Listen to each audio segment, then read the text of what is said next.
Okay, so welcome Robert Krone, who's going to present joint work with Anton Leikin about numerical primary decomposition. Okay. Thanks for coming to this talk on the first day of class, apparently.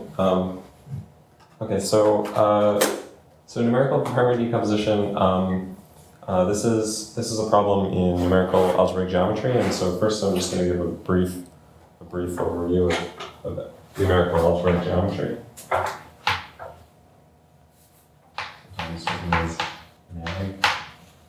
Okay. So in numerical algebraic geometry, basically the setup is we're always going to be working with a system of polynomials, and we'll be in a ring over typically the complex numbers, sometimes the reals. So I'm just going to set once and for all. I'm going to set our ring to be the polynomial ring in variables over the complex numbers. Okay, so let's let F be a system of polynomials. So this is some finite subset of R.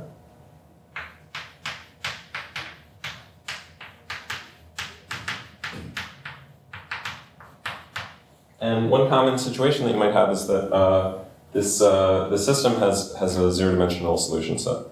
So in other words, the points in C to the n that satisfy all these equations, it's just a finite collection of points. And a question you might ask is, find all those points for me. Given the system, find all the points. Okay. So one way that you could solve this is, so a symbolic algorithm we could use would be Grosvenor bases. And in some situations, this is very nice. It'll give you exactly what you're looking for if what you're looking for is a symbolic representation of these points. But there are some drawbacks, and one of them is if you have a very large system, let's say many variables, it might be very slow. And another thing is symbolic representations of your points are not always particularly useful, especially so for instance, like let's say I have a polynomial in one variable, and it's like a general quintic, and then I ask you, give me all the roots. A symbolic representation might be, well, they're all the roots of this quintic, and that's like maybe the best you can do. Because so maybe a more useful thing you might want is a numerical approximation to these roots. So a numerical algorithm you could use is homotopy continuation.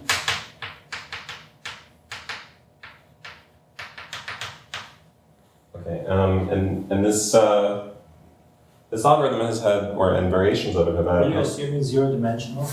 Yeah, let's say.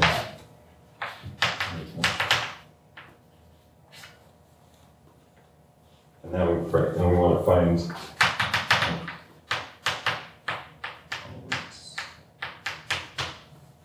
Okay, so what is homotopy continuation? Well, what we'll do is we'll take a system of polynomials that we know how to solve, and we'll continuously deform it to our given system, and we'll track how the solutions change, and then we can, and as we go, we're sort of using numerical algorithms like Newton's method to sort of refine our points, and we'll end up with all the solutions. Okay, so this algorithm is very useful, especially when you have systems in low degree, but a large number of variables and a large number of solutions. And one place where you run some difficulties is when you have solutions that have multiplicity, but there are various strategies for dealing with that problem, and generally you can work things out. Okay, so now let's move on to the positive dimensional case.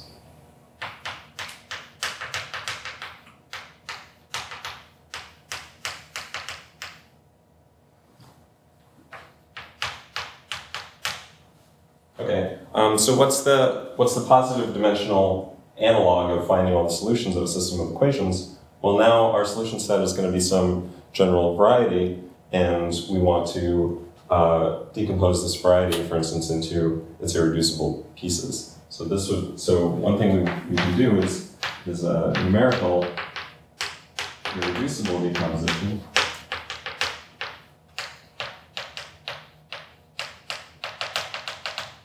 Okay, I didn't say what the symbolic algorithm is yet, but again, you can use Grosvenor bases to basically do everything.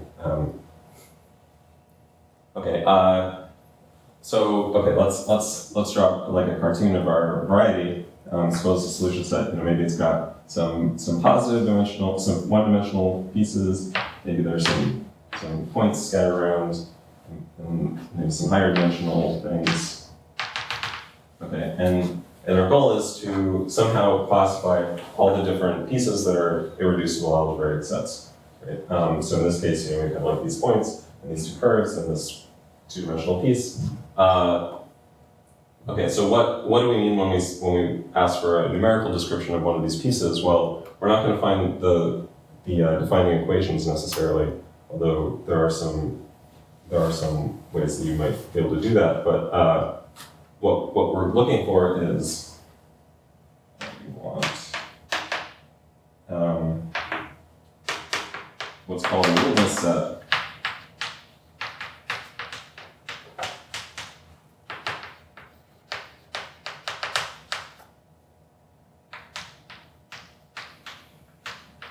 Okay, so what is a witness set?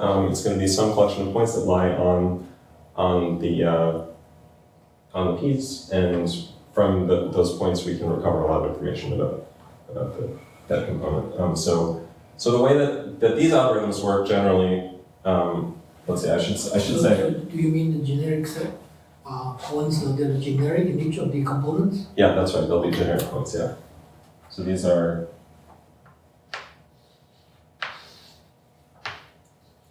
Generic.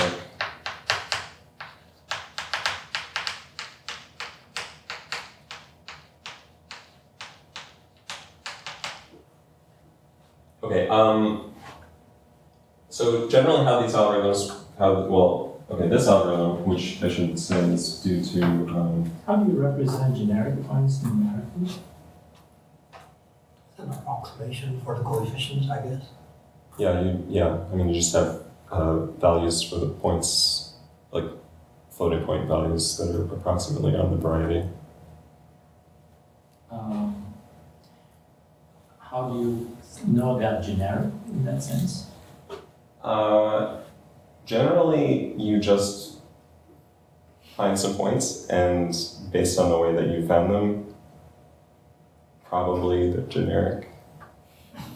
No, I mean, floating point numbers, right? Yeah, Numerically. right, so there's a probability involved here, right?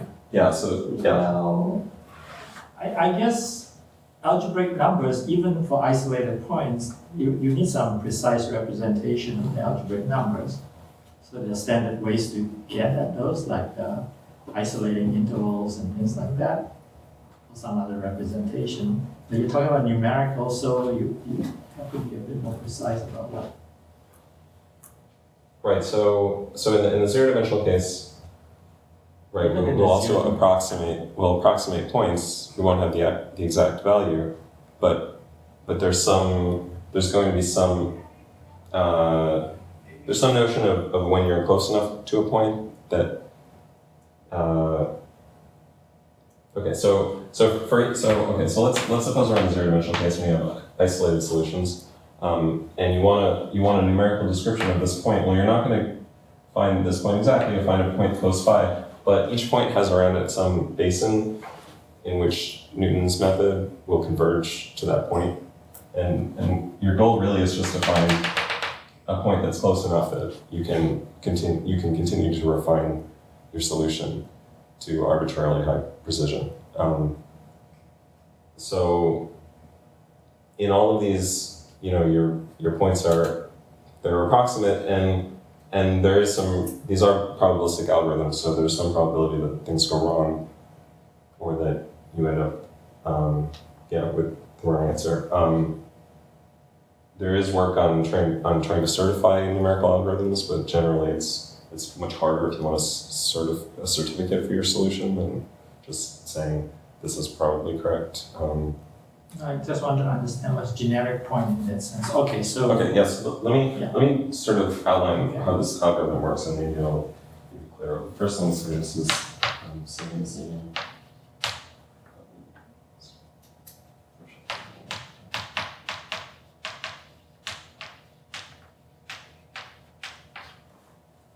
Okay, so what we'll do is we start with the largest dimensional pieces, and we're gonna slice the variety with randomly chosen hyperpoints. So, for instance, if this was in 3 dimensions, we have a 2-dimensional piece that we would slice with a line, and we would hit our variety at some points. And now we can solve this system, and it's a 0-dimensional system. And so we would hit these 2 points on our variety, but we only have approximations of those points, but those are going to be our witness points. And now you have to do a process of deciding, which points belong to the same piece. So there's some. Usually, how this is done is you can sort of move around your hyperplanes and see if the points will switch. If you get them to switch, then they're on the same component. And again, this is going to be a probabilistic algorithm. You kind of try to make the points switch a lot, and hopefully eventually you gather them all into the correct bins. Okay, I don't know. Does that help, or is it still? I mean, okay. There's.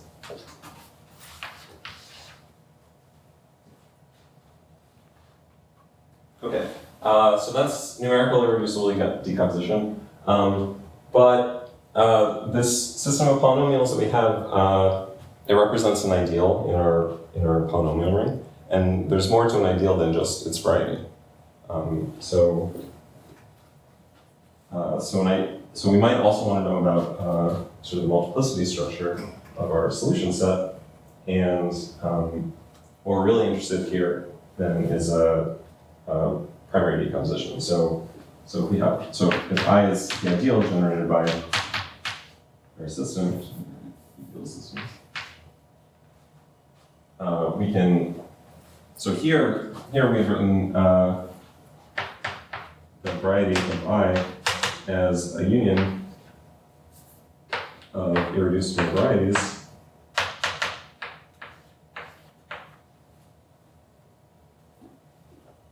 Or at least we've come up with some representation of each of these pieces.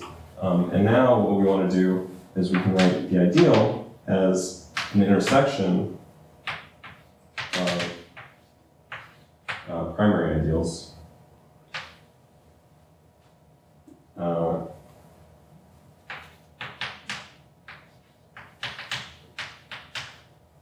So every ideal in our ring, in this polynomial ring, has a representation like this as an intersection of primary ideals. And this decomposition is not unique, but it is unique up to the primes associated with each of these pieces. So let's let Pi be the radical of Pi, and then we'll say the associated primes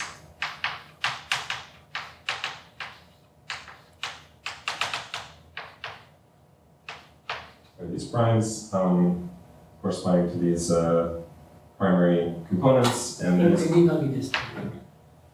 P1s need not be distinct. they should be distinct. If they're to agree, you should be able to combine the primary component. I think that's true. I think so. Combine them, okay. Yeah. Okay, so these are. So it depends on when you write I as the intersection of the primaries, whether you does it or not. Right. So we should pick these two here. Okay. Right. That's true. Yeah, you could certainly pick other ways of representing it. Okay, so right. So how does this primary decomposition? How does this differ from the irreducible decomposition? Well, each irreducible piece of our variety corresponds to a primary component, but we may have additional primary components that don't show up as irreducible components of our variety. Okay, so if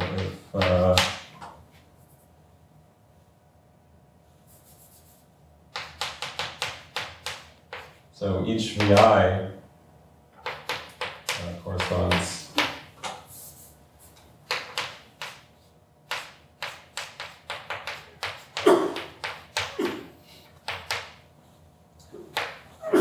Sorry.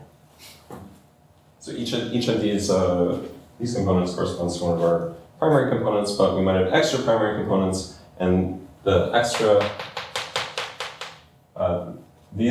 these primary components we'll call visible because they show up in the variety, and then the extra primary components are embedded components. And let me draw you. Let me just give you the smallest example. Let's let I be an ideal generated by. So in that case, you have repetitions among the PIs, correct? They'll still be unique. What's going to happen is Some ideal can be repeated twice. one of the primes. Yes. I think if two of the primes are the same, you can combine the primary component, the primary. Okay, that's Let me write this example, and then you can. What's going to happen? What's going to go wrong is some of the primes can contain other primes. yes, but Oh, so then they're not components then? They're not irreducible components. okay. Yeah. So here's my example. It's going to be y squared plus y, and the variety looks like we're taking this in two dimensions. Here's what the variety looks like. It's the line y equals 0. But something special is happening at the origin. There's what we call a fat point. This point is going to have higher multiplicity than the rest of the line, and it's going to correspond then to its own primary component. So I we can write as the intersection of the ideal. This is one way we can write. This is not. We could also. This is an example of two different primary components, but both of these have the same associated prime. Okay, so here in our primary decomposition, we want to capture both of these pieces, but if we do our numerical irreducible decomposition, our numerical irreducible decomposition algorithm, we'll never find what's going on at this point. What we'll do is we'll slice this line, we'll find a point on the line, and then all the other solutions that we find will always be on this line, and we'll say, well, they're part of the component that we already found. So we won't find it. So the problem that we want to solve is how can we find these embedded components?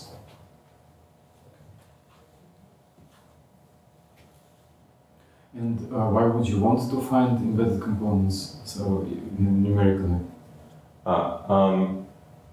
So the reason you might want to find embedded components, well, suppose this polynomial system is representing some physical system. Usually, if you have like a point it's more singular, it has some significance in terms of what's happening, right? Like in this system, the origin is sort of special in some way. It's different,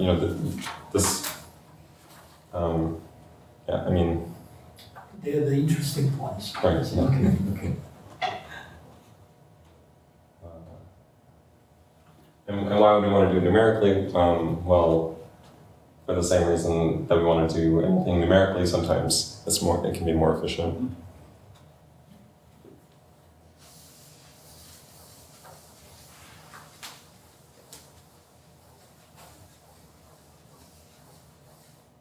So the first step to finding these embedded components is that we want to turn them into visible components, and then we can use this numerical irreducible decomposition algorithm to find them. We're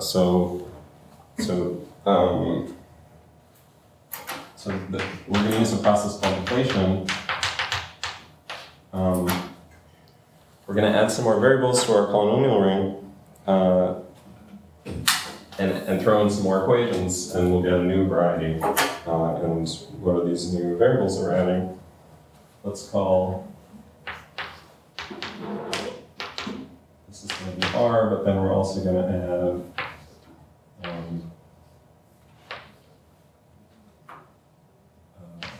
some more variables A, where beta is a tuple of natural numbers.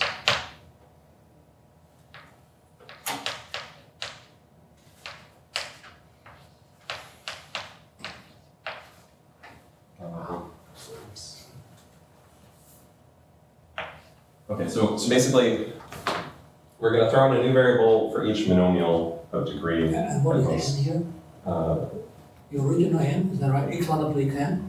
Yeah. Right. So for every monomial in R up to degree t, we're going to throw in a new variable a, and now we're going to let our deflated ideal is going to be the ideal generated by our original generators, but then let's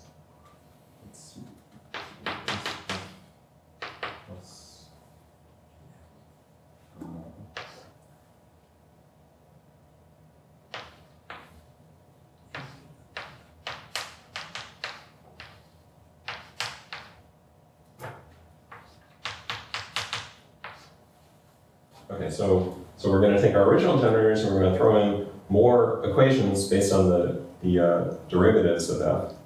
So we'll take all the sort of linear combinations in A of the derivatives of f up to degree d. There's some summation there? So here I just mean like the ideal generated by all these. Okay. And actually we might need to also take in some monomial multiples of this. Okay. So basically what this is going to do is we're adding more dimensions and the places where the derivatives of our equations vanish, we're going to sort of get more stuff in these higher dimensions over it. And so what's going to happen is all the points that have sort of more derivatives vanishing, the singular points on our variety, they're suddenly going to give us visible components sticking out in these new directions. So do you have to do this operation to f, or do you have to do it to group? Can you do it to f directly, or you need group the basis of f or something? You can use f directly. So in general, we're not gonna need to compute a Grosvenor basis of this ideal. In fact, we're sort of going to avoid it. Okay. Your beta alpha is not specified. I should say like.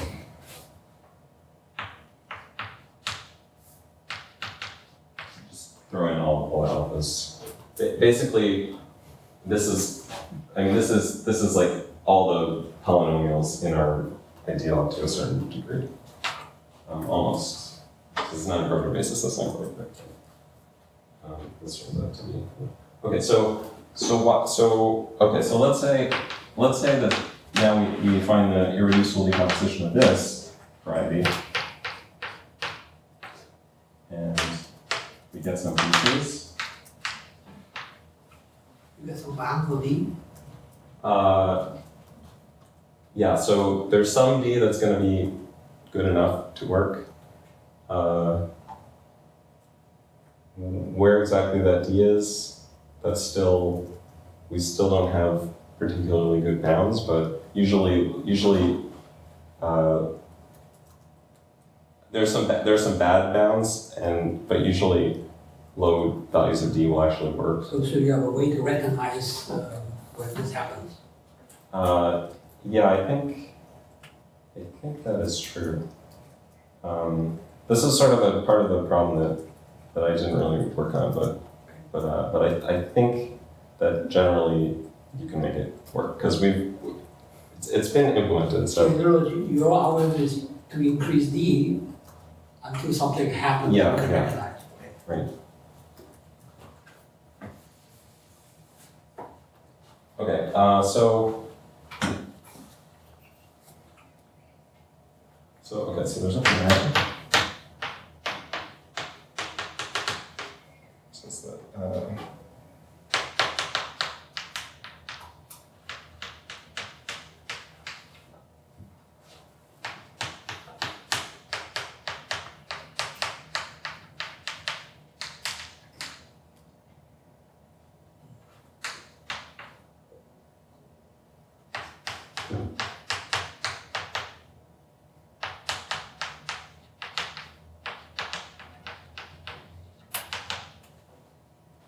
and here, this pi is just the projection.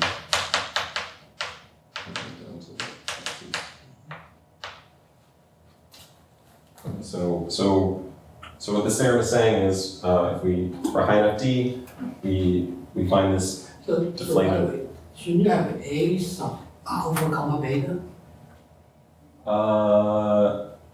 No, I think it's enough to just take one variable for each. One for all the alphas? Yeah.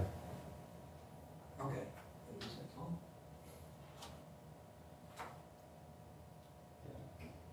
Right. So. Right, because what we want is we want points sort of in the A directions. If all the derivatives vanish, then we want that to be a solution. So that the A's correspond to sort of what derivative I we're taking. don't see the role of X alpha there. Let's see. I guess So you if just you you want the alpha degree to plus the degree of f to be equal to some d. And the degree of f might not be d, right? So you Oh, need you to mean bump it alpha up is to fill up the degree up to d, isn't it? Yeah, although this doesn't need to be homogeneous. But yeah, I mean, basically, if we leave out the x's, we might not generate everything we want. We just need to throw in more stuff. Okay. So I don't understand your theorem. For large enough d, every So you capture the p's. You capture all the associated primes. That's what it's saying. All the associated primes become have corresponding irreducible components in our deflated ideal. So for instance, if we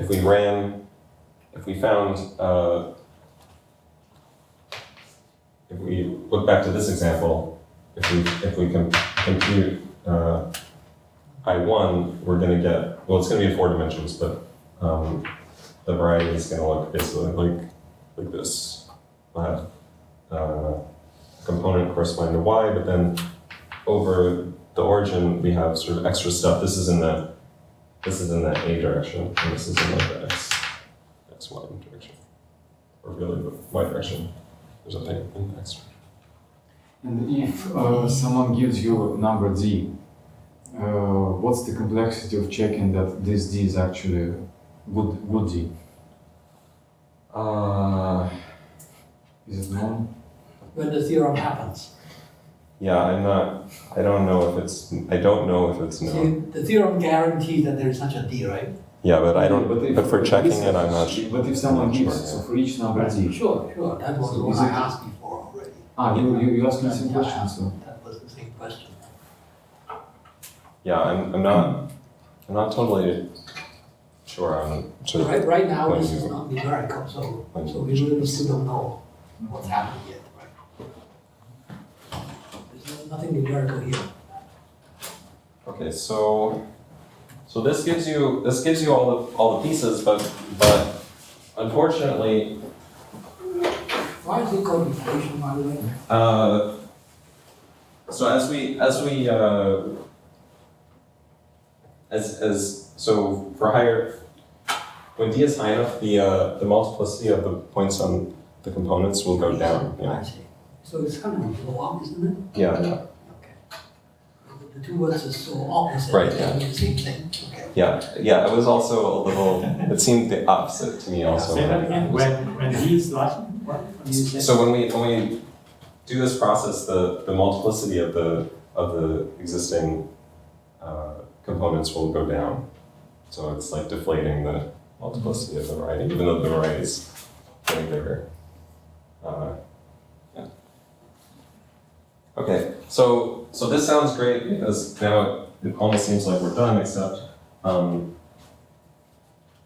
these components of our deflated variety, they don't only correspond to associated primes. We'll also get some junk. By the way, so you mentioned that there are some bad bounds on D, correct? Yeah.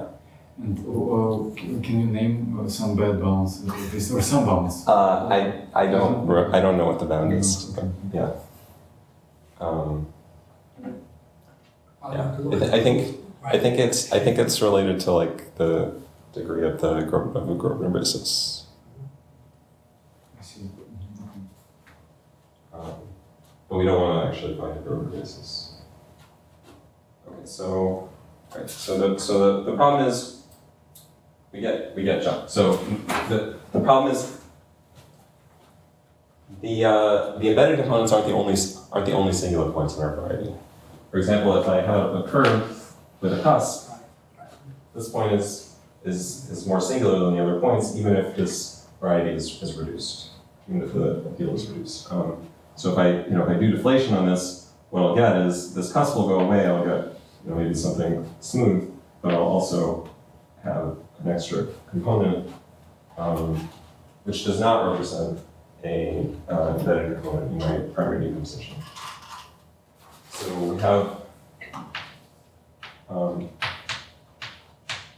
this containment of irreducible components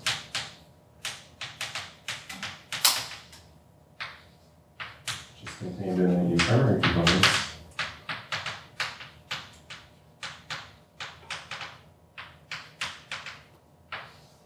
Which is contained in the projections of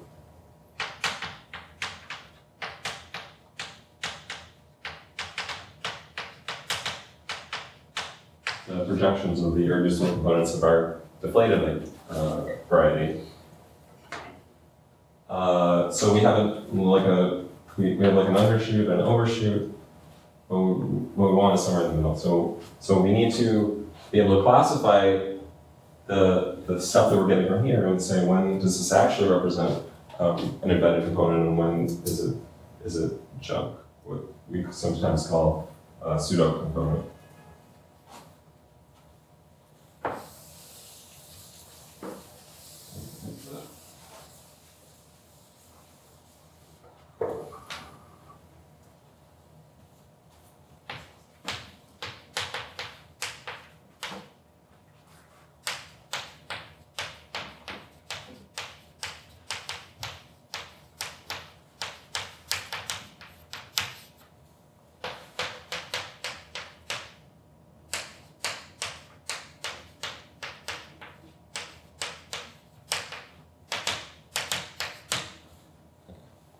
So this is our new problem. Right. We want to make this determination. Okay, so the first step is you're given one of these components that you're given this prime that may or may not be an embedded component.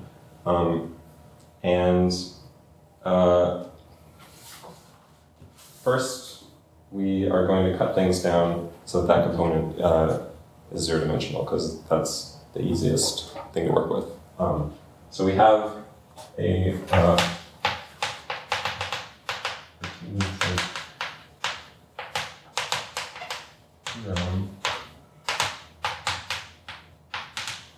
which says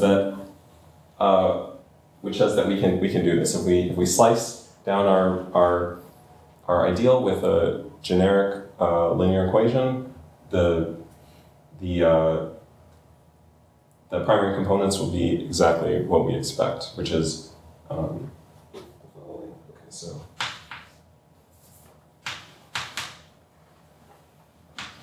I'll need a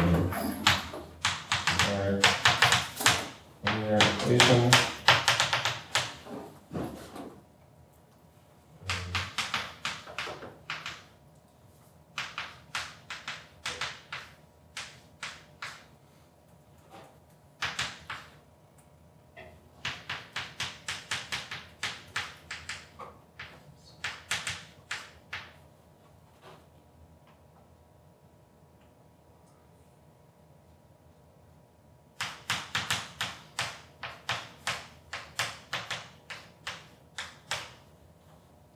Okay.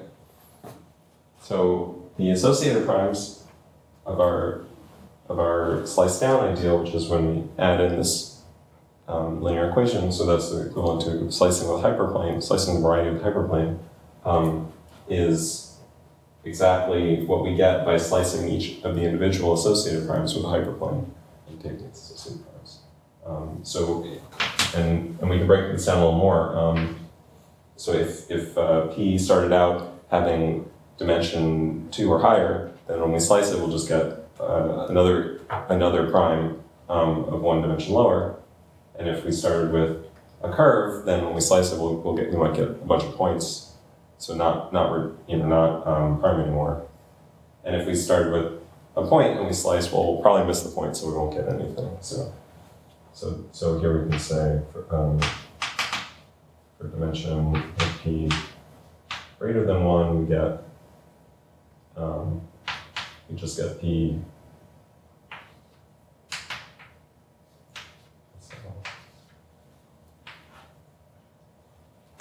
And then for dimension equal to 1, well, we get some collection of points. I don't have to give it a cut, so I'll just write this again. And for dimension 0, we get nothing. Okay, so what this theorem tells us is when we slice, we don't cause any problems. We don't introduce any new embedded components to our smaller sliced down variety, and we don't lose any that we wouldn't expect to lose. So are you saying that if you have a prime whose dimension is more than 1, and you slice with a hyperplane, then you get a prime? If you slice with a generic hyperplane. Yeah, generic. Do you get a prime? I mean, you write yes. associate R mod P plus R. Right. So that kind of implies Maybe it's not. a prime, right? Maybe not. Yeah, let me just. So you have to say associate. Oh, okay. Good. Yeah. Okay, that's a good point. Okay, so.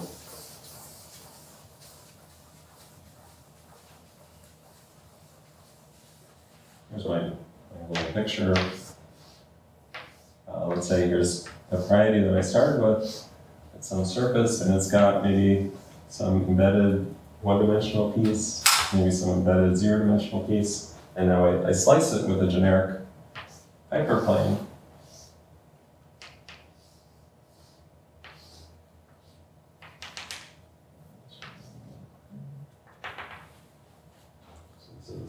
Let's call this P1, P2, P3, and this represents L. Of course, these are the varieties of these things.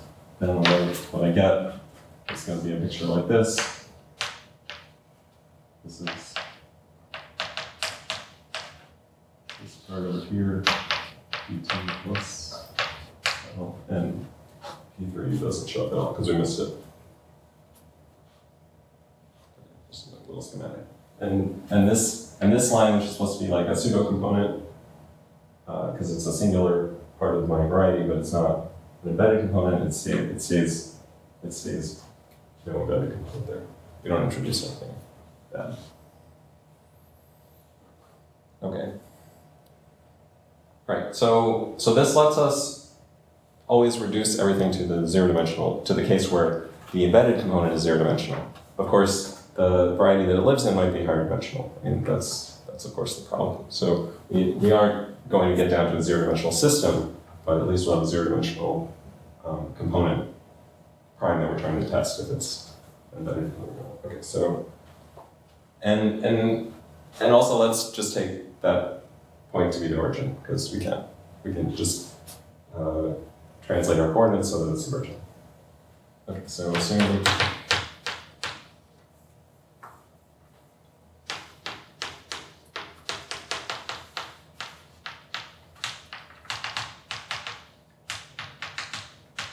But before you know what that point is, how do you do the translation? well, we do know what the point is. So we What do you mean you know? well we compute this deflated ideal. We run irreducible numerical decomposition, and we find witness points on this component. And now the projection of those points will give us witness points on these suspect components that we want to test. So we always assume that we can always sample generic points from the components that we have, from the primes that we have. And we'll need that later also for other things. Okay. Right, so the picture now that you should think of is going to be something like this. Like here's the origin, and this point may or may not be an embedded component, and then there's some higher dimensional varieties that go through the origin, and maybe there's some other stuff off away from the origin, but it turns out that stuff won't matter. Okay. So we want to know basically local information about what's happening here.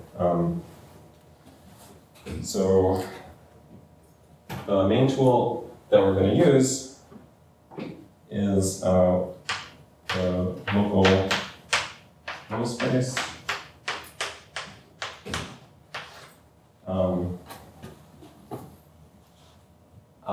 Also sometimes called the Macaulay dual space, or inverse systems, or another name that comes up. Okay, so what is this? Okay, so now let's assume. Okay. Actually, that's not a good thing. Right. So I'm going to define this vector space to be the vector dual of the polynomials in R to degree d. So just think of Rd as a vector space, and then this is just the dual vector space. It's a finite dimensional vector space, so this also has the same dimension. It's nice. You can also think of it as the span of the differential operators.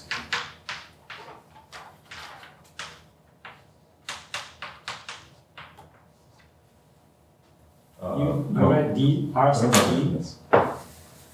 Okay, so R sub D, this is going to be. Previously, I think you write R to the super D with the No, parentheses. that's different. Or what is RD? Okay, this is just going to be Just the polynomials up to degree d. Ah.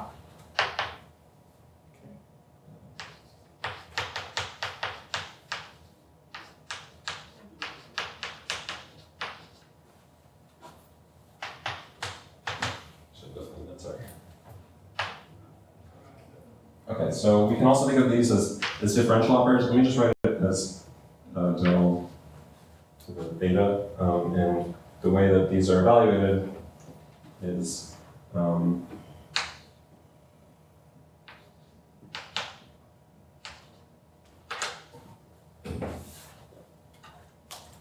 basically this operator is going to tell me the coefficient of my polynomial for the term next to the beta. So this will be 0, beta, and really some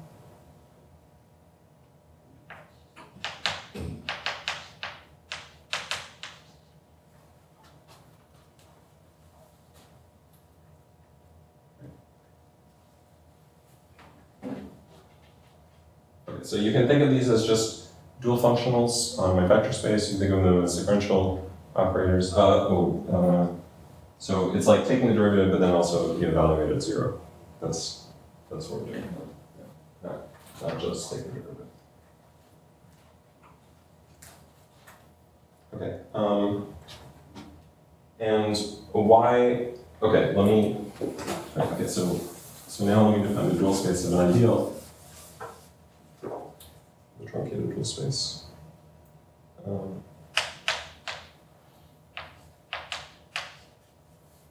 Like this is the set of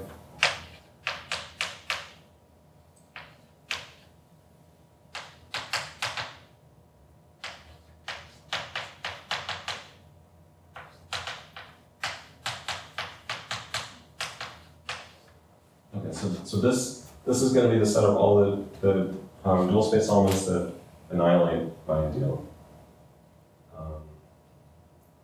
So basically, it's the orthogonal.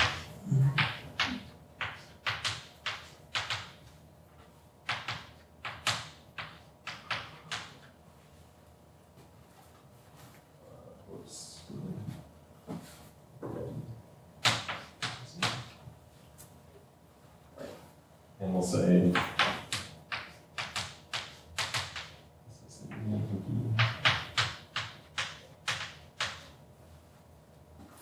so the collection of all of them for all D, and this union is identifying infinite. Yeah. So this is the set of all. So it's a filtration that you're doing. Yeah. Because we only want right. It's not quite the orthogonal of I in the dual because it's only the ones that you can sort of build it as a finite sum of these elements. And it turns out that if we do it this way, this information captures the extension of I in the local ring at 0. So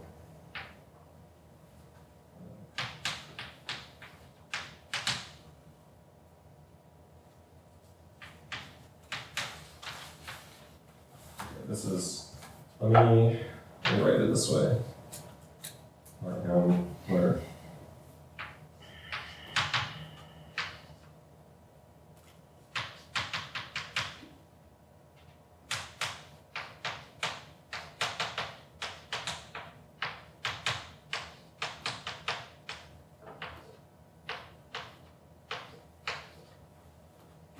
okay, so here our M is the maximum ideal at the origin. Oh, that's a localized. Yeah, this is supposed to be the local ring at the origin. So this dual space, it exactly captures the local properties of my ideal. From the dual space, I can recover the extension of my ideal in this local ring, but it won't. It sort of does not see what's happening at components away from the origin. So in our picture, okay. So why is this something that we care about? Why did I just introduce this and spend like 10 minutes talking about this? So we have this point that we want to study the property of our ideal around this point, and we assume that we have generators exactly for our polynomial system. But this point we don't know exactly. We only have a numerical approximation of this point. So when we translate everything to the origin, now our polynomials are defining equations. They're only approximately correct. So if you try to run like a Krone basis algorithm to figure out what's going on here at the origin, it's not going to work. This numerical error is just going to, it's going to throw everything off. So instead, we're going to we can compute these truncated dual spaces of our ideal at this point. Even though there's some numerical error, we can use numerical linear algebra techniques to compute combinatorial information, like the dimension of these spaces, even with small error. Even though there's small error in our input, we can still correctly compute these values. So you have some guarantee that whatever method you're doing to compute, let's say, dimension or whatever, from your approximation, that the algorithms are stable and the problems are not new conditions? So what we can guarantee is that what we can say is that there's some neighborhood around our point where if you have a point there, then you get the correct amount. But we don't have values on like what that bound is. So in practice, the way that this algorithm might work is you try with an approximation, you run it, you see what you get, and then maybe you try with a better approximation, you refine your approximation, and if you get the same thing, it's probably Then you good. believe it's okay, all right? Yeah, but it's certainly not certified to be correct as it is. So that's something maybe to think about in the future, but it's probably difficult. Okay. Right. So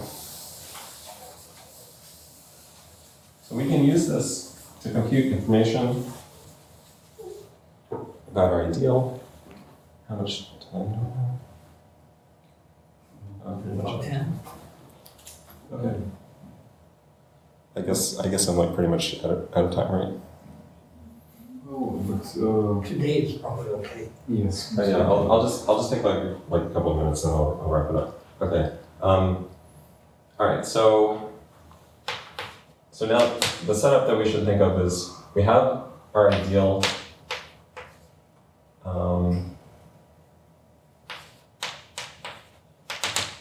Like this, where Q0 is either R or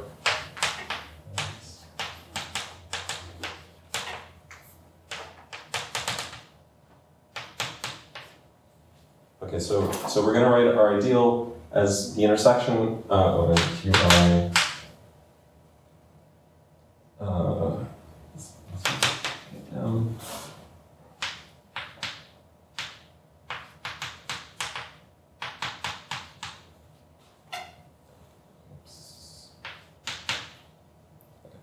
Okay, so our ideal, it's going to be the intersection of a bunch of primary components. So like this would be Q1, Q2, Q3, and then maybe there's something at the origin, Q0, but maybe not.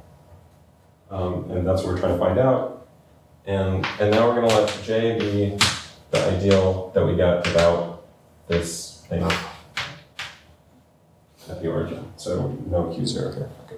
So we want to compare I and J. We want to answer the question, are I and J equal or are they not equal? That's equivalent to saying, is there an embedded component at the origin or is there not? Okay, so we don't have equations for J. So how can we get our hands on it? Well, what we do know is we can sample points from the components of J. Because we have witness points from our irreducible decomposition. So choose the point yi from each qi.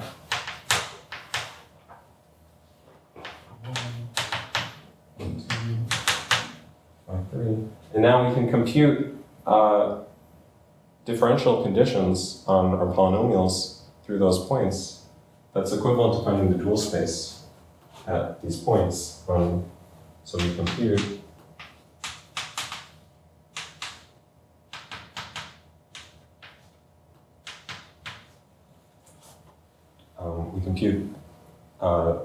these dual spaces truncated up to some degree e. This is like, so now it's a finite dimensional computation. Since we're away from the origin, I and J agree. Right? They only differ at the origin, and these points are points elsewhere. So we can actually find these dual spaces because we have the generators of I. Okay, and now this is essentially, this now becomes basically an interpolation problem. We want to get our hands on polynomials in J so we can compare it to I. And what we're doing is we're looking for polynomials that go through these points and satisfy certain conditions on their derivatives. So let's call JDE, this is going to be polynomials in RD that are orthogonal to each of these dual spaces.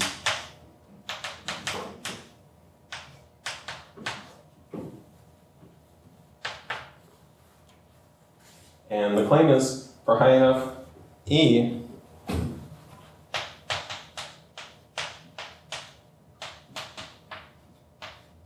this will actually be equal to JD, and this is true. If you add enough conditions on your polynomials, they'll be restricted just to the polynomials. I mean, since this is a finite dimensional set of polynomials. Subscript D means what? This, the subscript? J sub D, the J sub D. The D is the degree. So it's intersect R sub D. Yeah. Sorry, I J intersect R sub D. never write that. Yeah. So this should be. Let me write it down inside. Okay, thanks. Right. Okay. So the claim is for E high enough, I'll get everything up to degree D in my thing. And here we do have a way to test when E is high enough. So eventually we'll be able to compute JD and then, or J intersect RD, and now we can compare. So then we're going to compare I intersect RD.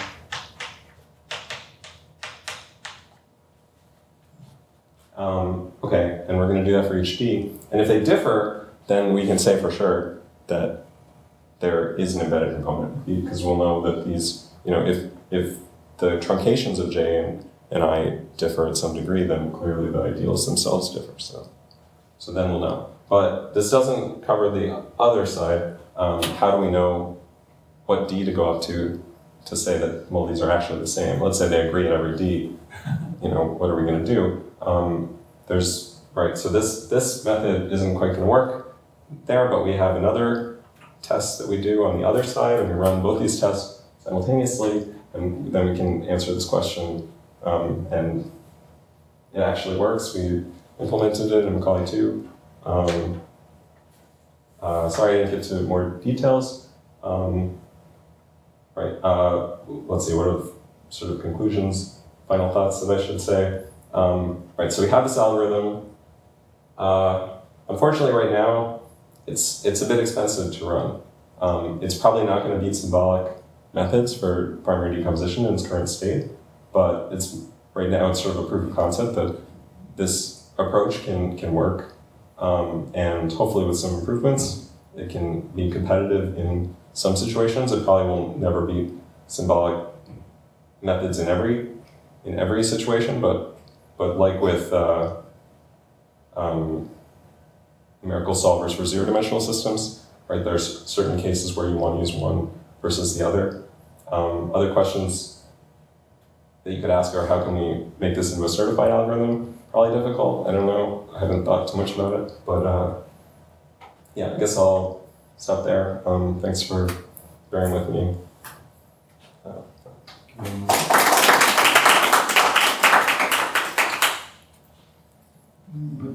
what makes it slow, or what makes the symbolic algorithm outperform this?